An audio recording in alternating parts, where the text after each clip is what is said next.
use imagery of people. People want to buy from people. Product photos don't convert as much, but a person wearing a product does. That was Apryl Syed of Conversion Strategy Group. Apryl is a conversion strategist, CEO of Conversion SG, and a coach to many startup founders. Apryl has used her background in psychology, NLP, marketing, and her experience from a diverse range of leadership roles to help countless brands drastically improve their landing page conversion rates. Now, when I discovered how Apryl approaches landing pages and conversion strategy, I knew I had to bring her on and grill her all about cracking conversion codes for landing pages in 2025 and beyond. This is the LeadCapture Podcast. Let's dive into it. In my experience, like a lot of conversion and stuff like that, it's all about finding things to fix and continuing to fix those things. And when we first met, correct me if I'm wrong, you had mentioned that you're a fixer and that's one of the things you do best. So I think I would just like to start with your background and how you found your way to conversion strategy and conversion strategy group. Yeah. So thanks. My background is in software and technology. I ran 3 product lines at Sage, but prior to that, I kind of worked every position that I ended up managing and leading, kind of sales team, marketing, that side, until I then was running full 3 product lines. But as a fixer, I got deployed in lots of different areas. So I was managing all the North American NPS for Sage, a partner education track where we educated partners on how to sell better, service their customers better, all of that sort of stuff. Went out into the channel, worked for the largest partner who tried to hire me, I think 6 times, and I finally said yes.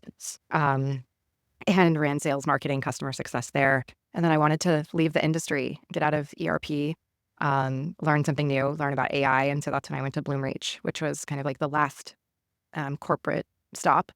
Learned a ton there, worked with the largest retail brands in the world, but became really fascinated with conversion strategy and what caused folks to convert.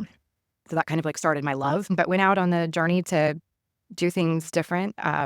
Got a coaching certification, NLP certification for neuro-linguistics programming, hypnotist certification as well. But all of that along with the psychology degree, to come back and really understand what makes people convert. And that really led me to kind of, my agency that I have today. Yes, we do work on conversion strategy. We also, can be fractionally supportive of organizations for different roles and different things that they might need. But our passion is really around understanding conversion.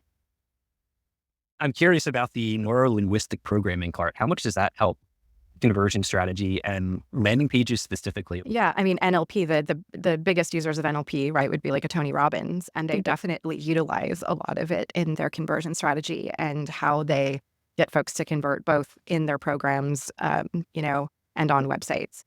So it does make a difference. It helps you understand where somebody's coming from and what emotion you need to transition them to in order to get them to convert, which is primarily a big focus that we have in my agency.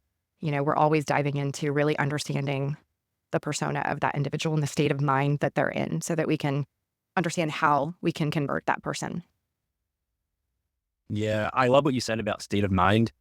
I always try to think of that, but I find it's hard to put yourself in someone's shoes, in someone's state of mind, despite you need to do that. But I do find it's hard. Does it help with that? How do you get yourself into someone's state of mind? Gosh, how do I do that? There's a great book that Brené Brown has. I think I have it here, actually, The Atlas of the Heart. You have a lot of books. And so I do have a lot of books. Atlas of the Heart, I think, is helpful because what Brené Brown talks about is when we're in this state, here's the places that we go. And she kind of defines it chapter by chapter. So for instance, I'll give you an example. We had a debt consolidation client where they're running debt consolidation ads. If you think about the state of mind of somebody who's looking at debt consolidation, at our first couple of tries, we weren't getting great conversions. And to bring in a little bit of Rory Sutherland and alchemy, I started thinking well, maybe we're thinking about this in a rational way and we should be thinking about it for someone who's irrational. And how does somebody who's irrational, think about debt consolidation and what kind of state of mind are they in? Kind of went and did some homework in our Brené Brown and said, okay, if I'm in a frustrated state of mind, what are the types of things that I'm going to need in order to feel comfortable? So we went to video. We went to someone kind of explaining the process, making them feel a little more handheld, making them feel hey, even if it hasn't worked before, it can work for you now. It changed the proof points and how we talked about things on that page, maybe made the page a little bit longer. But, we went from kind of no conversions to like a 9.6% conversion. Wow. That's fascinating. Yeah, That's like how it can work in the real world. Yeah.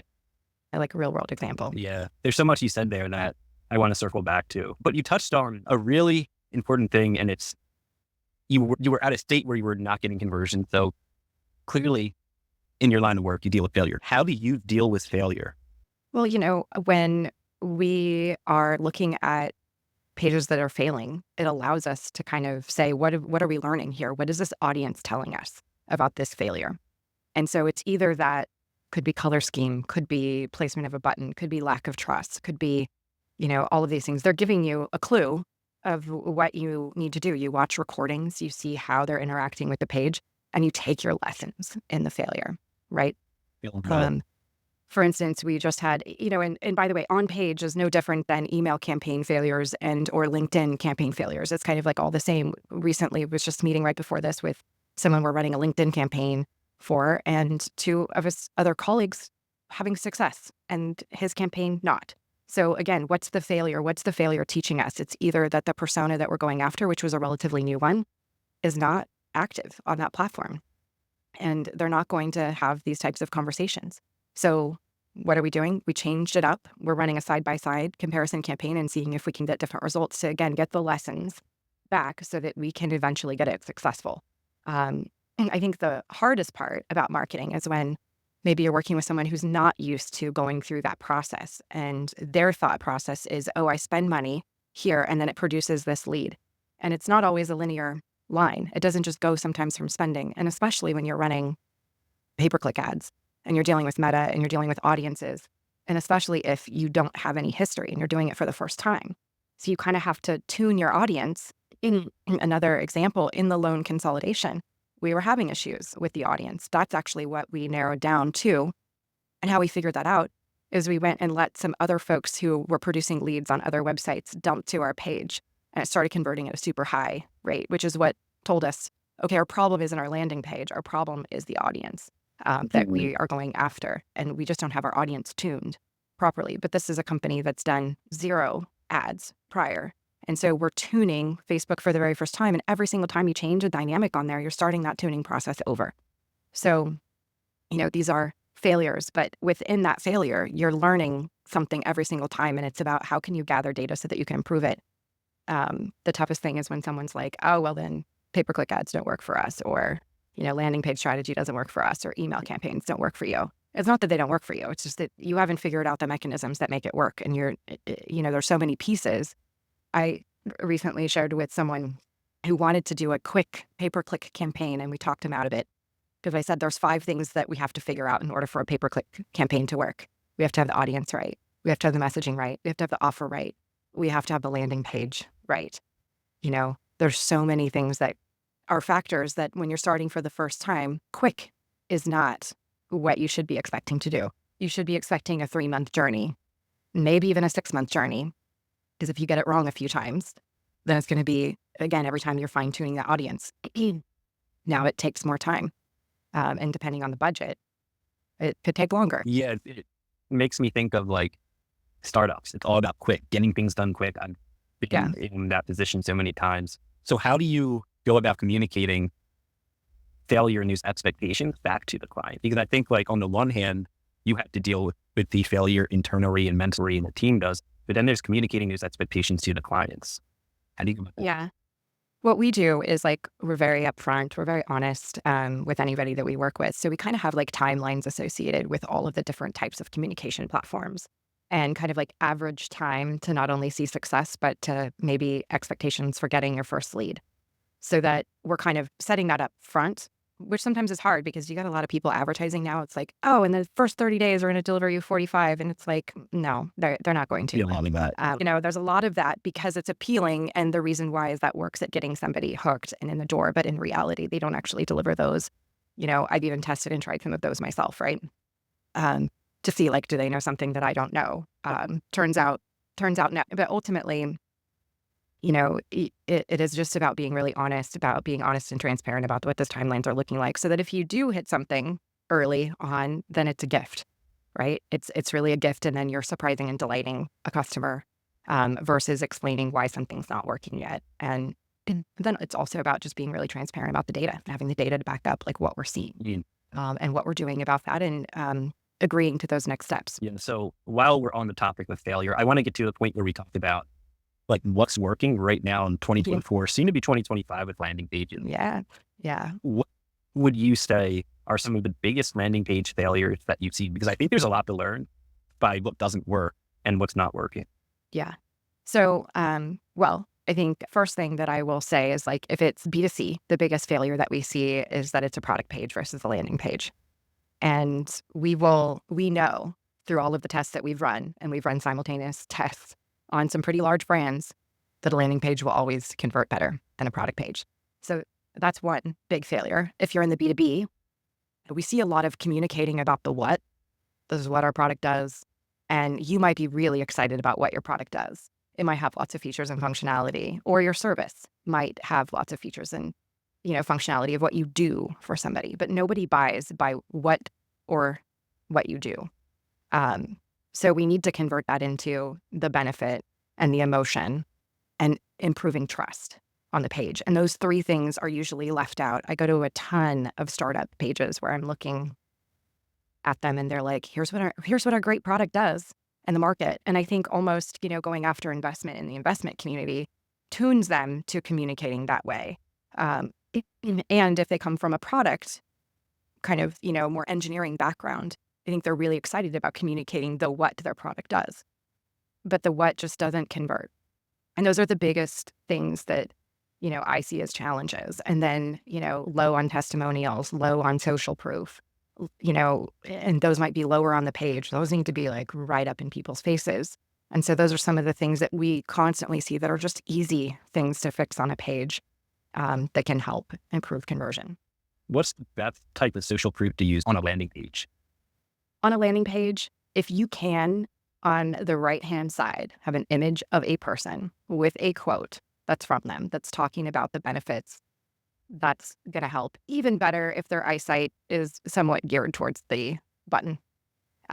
It's going to be the best conversion, that you're going to be putting forward, the best opportunity for conversion, that. And then, of course, on the left-hand side, what you can really do to describe what the product is going to do, the benefit, the outcome that it is going to drive, and who it's for.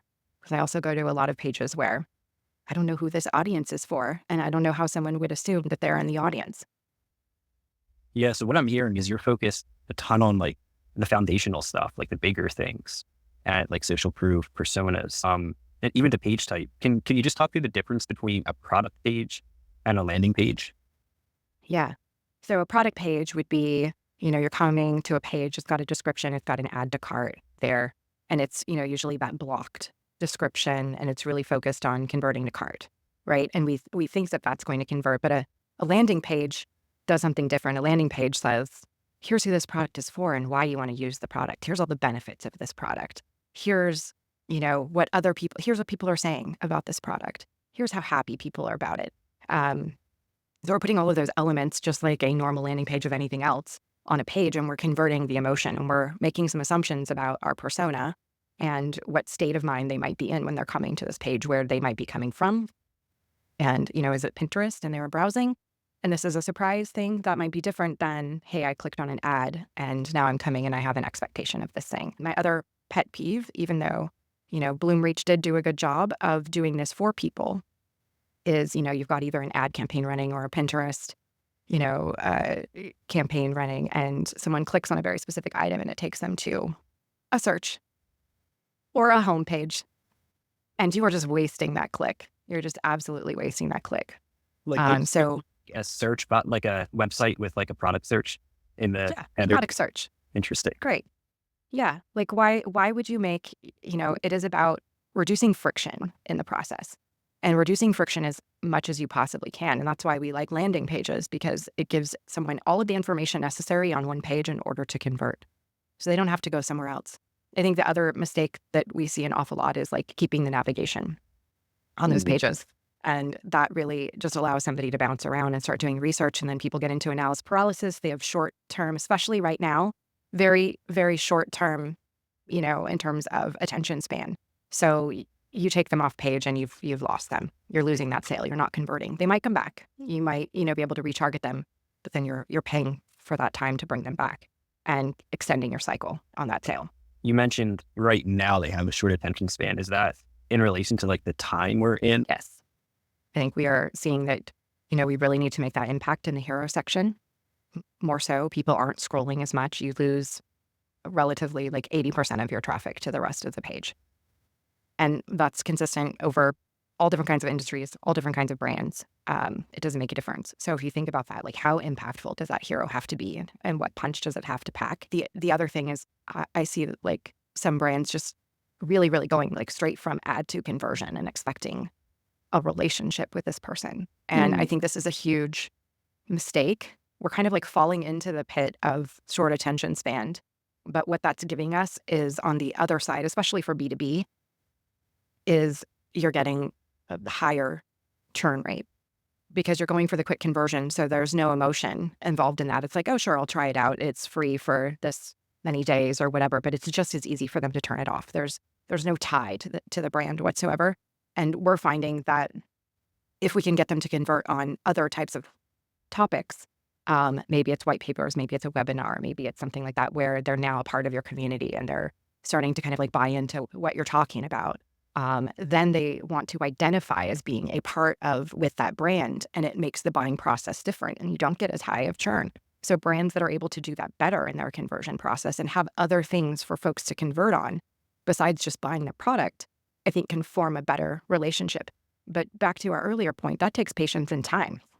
And I think just as equally, a lot of founders don't have the patience, to develop content and get it to rank, develop that content into that storyline that is then going to give you, by the way, years of conversion traffic. It's kind of like you're building a foundation of a house. And if you build it really strong, you're not going to have issues later on. 2 years from now, you're not going to have issues with conversion.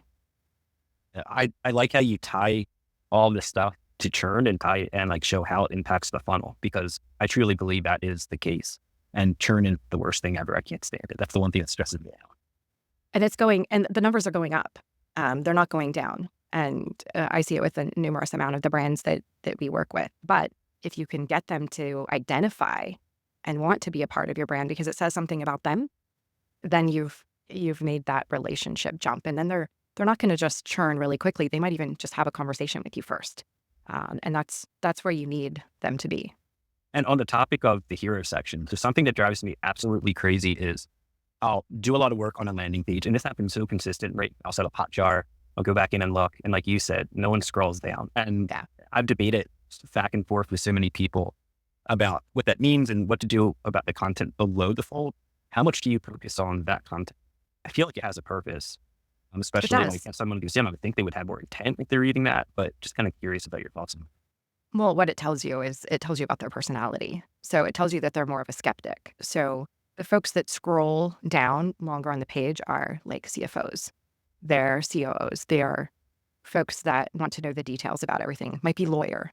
So there's certain personas that we realize we'll scroll down more accountants. And so that's where like your FAQ sections are really important on a page. And really helping them understand like how easy it's going to be, or maybe not easy, or what the process is going to look like, what a relationship looks like, giving them all of those details. If it's a product, all the ingredients that are in that product. These are your skeptics that are like, I want to know every single thing about what's in this product, before I click on it. But that skeptic personality is maybe somebody who maybe has an allergy. Maybe they have certain concerns and you need to address those before they are identifying with your affinity.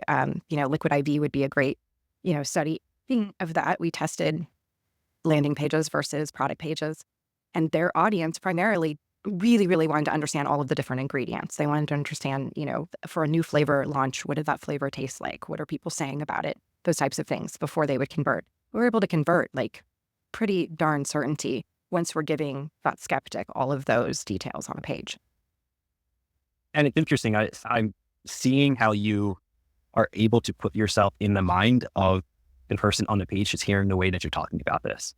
So it's really fascinating just to hear you talk about this and connect the dots. You touched on some successes, and you also mentioned that you mentioned Tony Robbins, and I got really into Tony Robbins years ago. One thing that Tony Robbins said that really kind of stuck with me is that the key to success is finding someone or something that works and model it. So thinking about successful landing pages, I think you touched on this a whole ton, but just to kind of summarize, like, what do you see is the most successful right now in an age where robots are going to be taking control, possibly, of marketing campaigns? Like, what are you seeing working right now? Well, by the way, just if I can kind of we use AI, but we use very well-trained AIs that we personally train, and we still have to have a conversation, we'll say, in order to get it to the right types of things. So what are we feeding into AI that's going to help us build good content? It's going to be highly focused on the persona and the needs of the persona and the product details. It is going to be heavily geared towards what customers are saying about the product. So review pages, all of that sort of stuff. And then, of course, any branding guidelines and like how we talk about a product, all of that sort of stuff. If you go with more of kind of like the generic, you're going to get what everyone else is getting. And most content out there, most landing pages are not converting at high rates. The mass majority, we'll say 80% of what's out there, is not converting well. So if you're asking, a chat to kind of like, for my industry, give me a great landing page, you're going to get a landing page is probably going to convert maybe at the average 1%, 2%, 3%, if you're lucky. What we do is convert at maybe 3 or 4 times that. Again, there's nuances. It depends on maybe sometimes the persona in the industry. It also depends on the pricing of the product. Higher pricing means harder to convert. Lower pricing is easy. So like for a really high priced item, we might be getting like a 4.6 or a 5% in what we do. For a lower cost product, for instance, for a bank that we served, our highest was 36% on a landing page. And we had several of them that were in the 16 to 26% range, to a point where they were putting all traffic through our pages because they were converting so well. So what does that require? It does require deep understanding of your persona so that the language that you are going to use, again, back to that state of mind, getting in the state of mind, how are you going to really convey to them what they need to hear in order to convert? Having an offer that is appropriate for where they are and who they are as a persona is key. And then elements on the page, that hero section is super important. I know a lot of people are loving this middle justification. I don't really love it. I don't think it converts as well. I like imagery on the right-hand side, potentially a quote from a customer if we can get it, some sort of trust pilot, some sort of rating system, very, very close to the call to action button. Color scheme makes a difference. There's some colors that will convert better. I'm a big fan of cranberry. Cranberry converts really well. Cranberry is a great color. It's like not red, but it's not pink. It's kind of like this very neutral. Everybody feels really good about a cranberry. But yes, there's some audiences, a green or a yellow or, white, if you're on a darker background, could convert really well. We play around with color a lot. We play around with dark background, white background, so that we're finding out these different elements. Maybe I should tell you, like, we have a 4-step process that we take pages through. What's that look like? Yeah, our first stage would be these broad strokes. These, like, we're going to throw the kitchen sink at it. We're going to give you everything that we see converting across everything that we've ever run before. So all of the things that have converted really well, we're going to throw that into our best guess of layout. And of course, getting our persona right. So that's kind of like, we'll call phase 1. Once we kind of settle on phase 1, we then move into phase 2, which phase 2 is moving the blocks around. So maybe we've got our hero image, we've got it pretty well, but we're trying to see what goes in position 2 that's going to help with conversion. And so we move those blocks around. We're not really changing much on those blocks. We're just moving them around to understand the different positioning of the different sections for that persona. And so that's kind of like our phase 2. And once we kind of nail that and get it right, then we go to phase 3, which is once we're in phase 3, we only test one element at a time. So we'll only change a color. Maybe we'll only change the call to action, language. Maybe we'll just change the language on the page. Maybe we'll just change an image. And we're A/B testing, splitting traffic. understanding what are we learning from this? Which one's the winner? Which one's the loser? Which one do we now take? And what did we learn from that? And what I find is that a lot of landing page companies start at stage 3. And then stage 4, once a page goes into stage 4 for us, we're only changing things that we learn on other pages that we think, oh, if we go back and apply this, we think we can jump the conversion rate on this page. Let's go back and try it on this one. So that would be kind of like, you think stage 4 is like, it's pretty much locked and loaded and performing well at that point. But we've found something new out in another test that we want to go back and apply.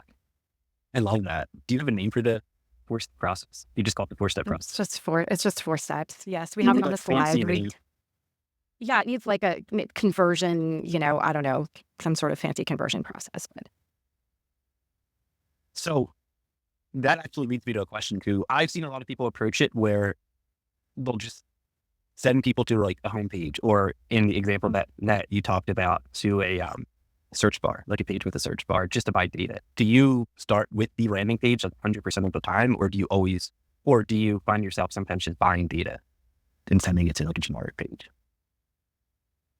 no, because you don't know. So like not all conversions are created equal. So just because somebody clicked on an ad and came to the page does not mean that they are conversion worthy. Mm-hmm.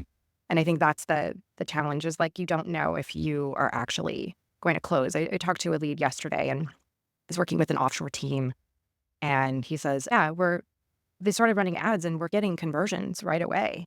We just have to figure out if we can sell those. And I was like, what do you mean? I'm just figuring out if you're not selling them already and you're getting conversions, there's probably something wrong. They're probably not good. They're probably not good unless your sales process is like 6 months or something like that. You're an ERP product or a CRM, which is going to take that long if you're $1 million deal. So, I have this theory, just like my theory on SEO, which is not all traffic is created equal. So there are some keywords that are going to give you bogus traffic. I think there's also some pay-per-click ads that will give you bogus traffic. Back to another example of one, we have some ads that were getting a lot of attention. They were performing really well, but they weren't converting really well. And they mostly had women in them. And one of the tests that we ran is like, okay, well, we get the same conversion if we have a man talking about the same thing. And it wasn't the same. We've also, run tests for the bank example where we were able to increase clicks, but we lowered quality. And so working with the other side, which, our agency really, really cares about the outcome. We care about it converting into revenue and being not high churn, right? And staying with the client for longer term. So we watch all of those things because we can inadvertently change something either about an ad or landing pages that increases the amount of conversions that you get, but it's bogus. It's not anything that's going to convert. And so when we see that we're increasing calls, but then the sales team is having to go through a bunch in order to get to the actual real, now we're actually impeding success at that organization, because now we're making it harder for the sales team to find the deals. So we also play with that in sometimes what can we do to decrease conversion, but increase the quality of that. And that might be what you're buying in terms of keywords, but it also might be some of the language that you're using on the landing page. I love that. I think from my perspective, I would rather have less leads that are higher quality than more leads, because it just wastes my time. So exactly. I think it's a lot of and sense. Not everybody. And I think that's the other thing, is that some agencies are focused on delivering the quantity, not the quality, right? And I think tying yourself more to like, have we gotten the mechanics right from a quality perspective that we're actually helping the business move forward?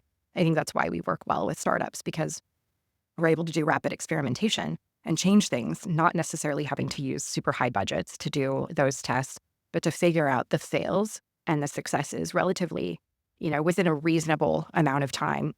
And so that we can prove to future investors or current investors, if you're going to put this budget towards it, this is what it's going to produce. And this is like what we figured out is like maybe the best that we can do for now until we step it up to like another stage.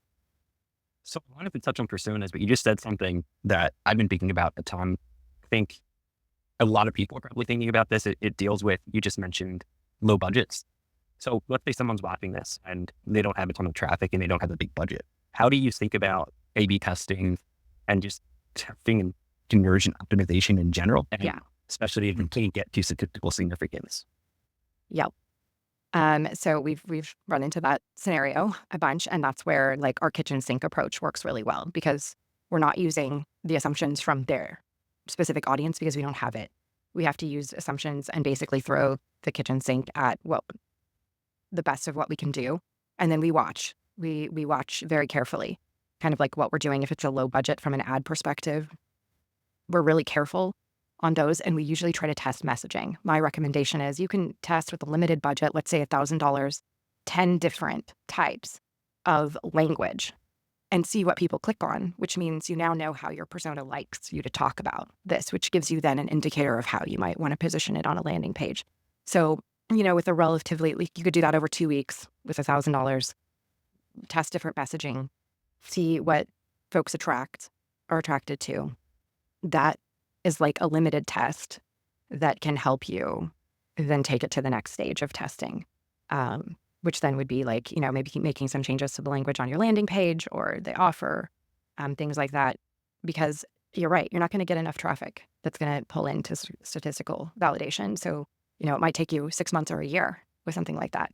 The other thing that we would then look like is like, can we generate it from some other sort of low cost, way? Or do we go with like an account-based marketing strategy, for instance, where we're going after a very specific group of customers where we can, use LinkedIn to potentially connect or, maybe some other, maybe it's Facebook, depending on the audience, whatever it might be that is where their persona is.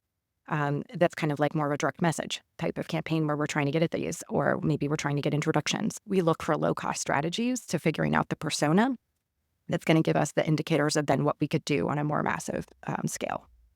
I love it. Makes sense. And you just said persona. This term has come up like 7 times. Personas. Yeah. We know they're huge and a big part of the process. How do you actually dig in and understand a persona, especially in an industry where you might seem new to, or in like a segment where you just don't know a lot about their persona? Like, what does that process look like?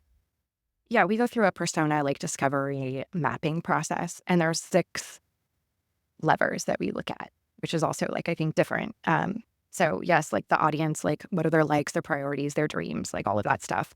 And then feature set, what does the product service do that matches, how does it work, and what's new or different about it than maybe their competitors.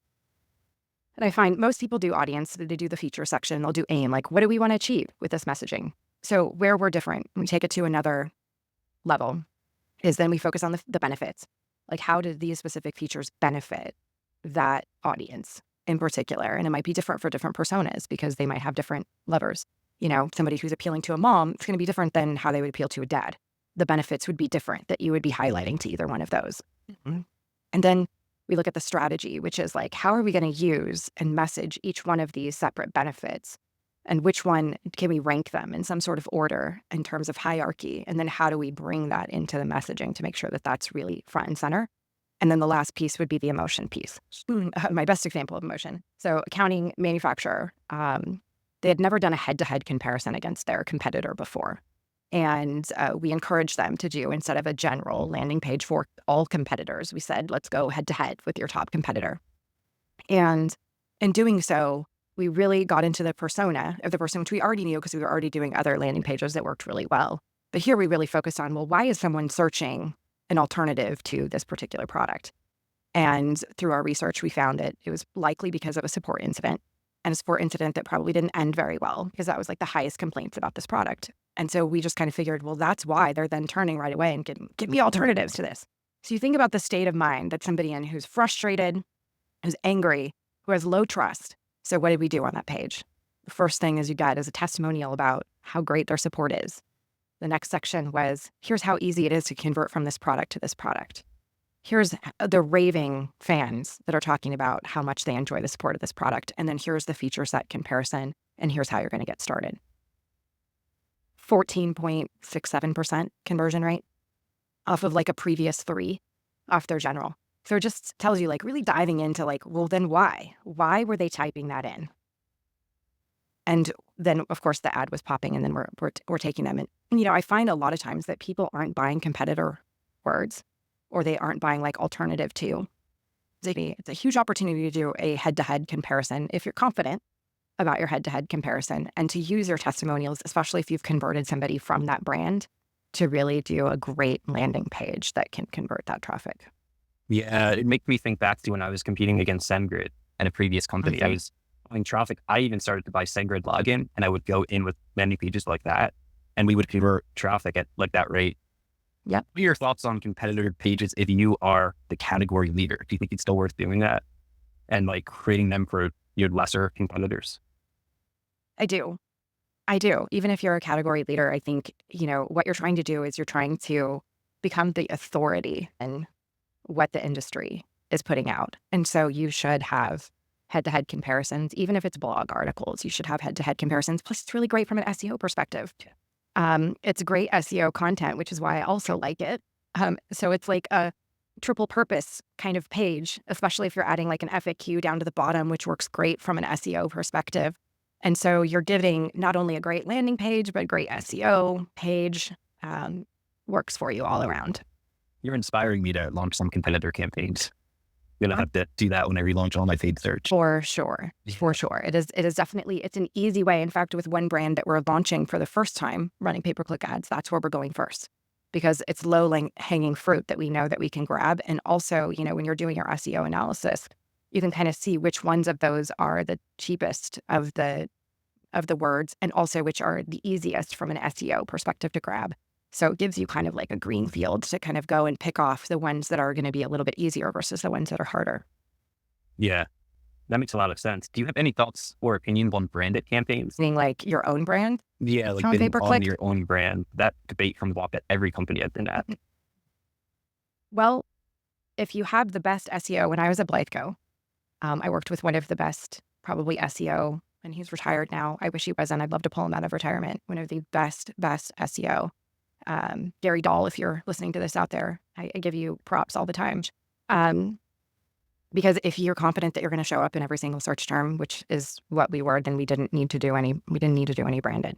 We're getting 50 to 100,000, searches a month on our name, where we're showing up every single time. It didn't make a difference. Plus, we had so much content in other categories. We were whipping out content like crazy, and really had probably a fabulous backlink strategy, which is what Gary's secret sauce was. And so, there's nuances to those things, and you have to have someone who really knows what they're doing. I think in that space, it's a specialty. So if you don't have to, now, if you aren't showing up because your SEO isn't working and people are buying your keyword, then yeah, you have to. So I think it's situational. It also depends on how expensive it is. I see, large brands doing it all the time regardless. And I don't know that that's the best management of spend for them. It's better to try and show up organically and just own that keyword like crazy. But it depends on how the category is that you're in and how competitive it is. Yeah. Speaking of people bidding on your brand name, I tend to take a different approach once where I contact the competitor and I said, hey, please don't do this. I wasn't so nice about it. I think it backfired and they started bidding more on my brand name. So it makes sense to protect your own position when they're doing that. I think you got to watch it. You put it on a watch list and make sure you kind of are aware of who might be buying those keywords. Yeah, definitely. Your competitor could also do it to drive your price up.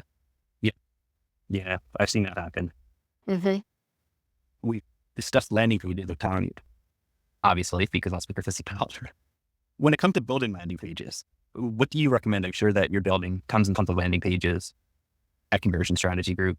Would you recommend landing page builders or doing it all by hand code it? Well, what landing page builders give you is speed to do a lot, ease in terms of splitting traffic, reporting, usually heat mapping, kind of like all included in those tools. So those are kind of like the benefits of going with them.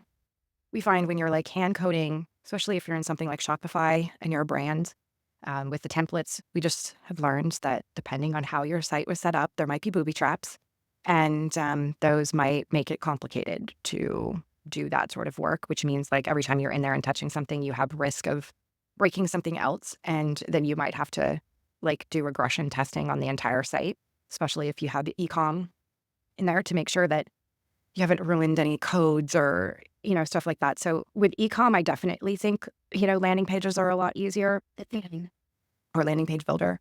We work with a lot of the different tools. We've been a partner of Instapage.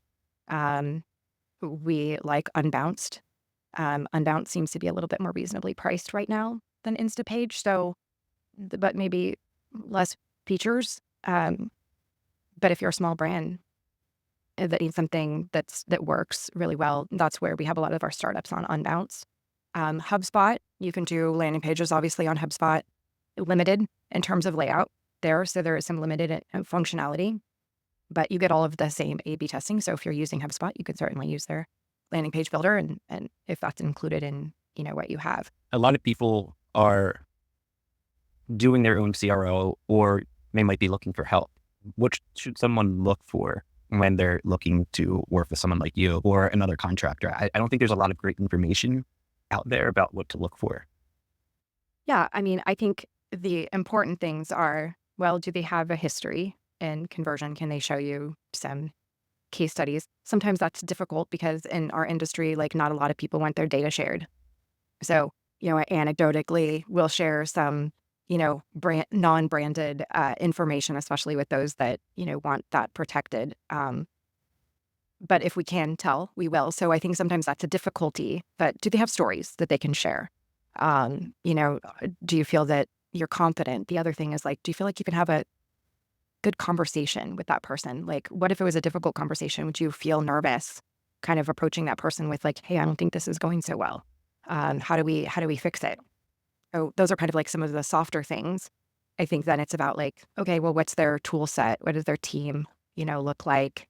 How quickly are they able to turn around things for you? Do you need things quickly turned around, or are you okay with maybe, a more laid back approach, and they'll fit you in with their other clients? What's the team going to be like that's going to be assembled and working for you? And what's your access to that team? Or do you just have an account manager, or are you going to be able to have a conversation with the CRO who's going to tell you the why behind certain things? I think those things are all, like, important. But in an agency in general, like working with any agency, I do think there's some element of compatibility.